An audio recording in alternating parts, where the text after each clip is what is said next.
정부가 지방 소멸을 막기 위해 투입하는 돈은 해마다 1조 원, 향후 10년간 총 10조 원입니다. 막대한 예산인 만큼 적절한 곳에 쓰여 실질적인 효과를 거둬야 할 텐데요. 네, 하지만 지금과 같은 방식으로는 그렇지 못할 거란 우려도 나오고 있습니다. 오늘 그 자세한 내용 전문가와 함께 살펴보죠. 최호택 배재대 행정학과 교수 연결돼 있습니다. 자, 교수님, 지방 소멸 대응 기금을 활용한 사업, 지자체마다 모두 제각각인 것 같은데 왜 그렇습니까?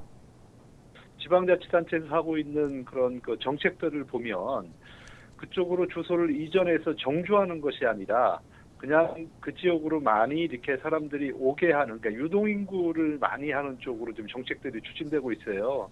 그러다 보니까 이것이 이제 신기루와 같아서 사실은 효과가 많은 것 같지만은 실질적으로는 큰 효과가 없는 이제 그런 정책이 되고 있기 때문에 저는 왜 그런가 하면은 이제 그런 정책들이 지역이 가지고 있는 특수한 상황을 반영하지 못하고, 그러니까 일반적으로 사람들을 많이 끌 수 있는 그런 정책 위주로다가 지역에서 이제 정책을 준비하다 보니까 이 예산이 본래의 목적보다는 어찌 보면은 그 목적과 다른 방향으로 가고 있기 때문에 이 정책은 지역의 특성을 반영하는 정책이 돼야 되고, 거기에 따라서 중앙정부가 재정을 지원하는 그런 정책으로 추진될 때 본래의 목적이 달성될 수 있다. 저는 이렇게 보고 있습니다.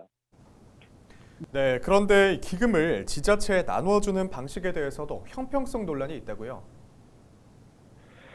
네, 아무래도 이제 그 돈을 이 배분하는 방법이 이 기초 같은 경우에는 투자 계획을 평가하여서 그 결과에 따라서 이제 차등 지원을 하고, 또 광역 같은 경우에는 인구 감소 지수라든지 또 재정 인구 여건 등을 고려해서 배분을 하게 됩니다. 이것이 뭐 그냥 뭐라고 할까요? 그러니까 뭐 잣대에 의해서 배분되는 것이 아니고요.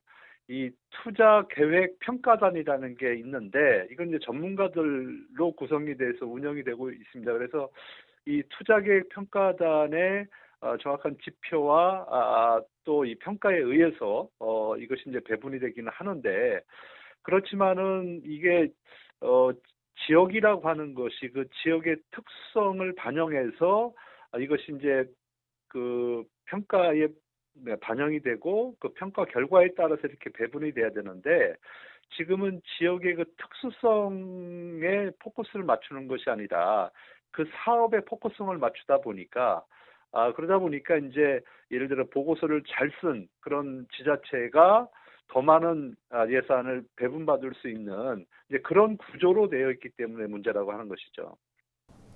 물론 형평성에 대한 문제도 있습니다만 어쨌든 중요한 것은 이 투입한 기금들이 실제 효과를 내는 것일 텐데 앞으로 어떤 변화가 좀 필요할까요? 이게 지금 연간 1조 원씩을 이제 투자를 하는 거예요.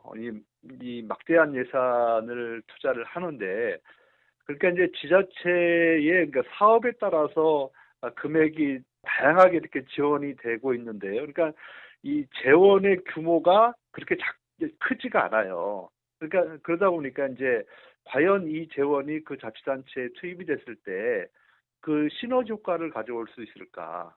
마중물 효과를 가져올 수 있을까? 이렇게 보면은 그런 효과들은 미비하다. 왜냐하면은 정책들이 그렇게 큰 정책들이 있는 것이 아니라 세세한 정책들로 인해서 사실은 그것이 뭐 순간적으로 효과는 있을 수 있지만은 지속적인 효과를 내는 데는 한계가 있기 때문에 규모의 어떤 이 경제, 규모의 정책이 될 수 있도록 배분을 좀 이렇게 크게 이렇게 나눠줘야지만이 그 효과를 나타낼 수 있다. 저는 그렇게 좀 보고 있습니다.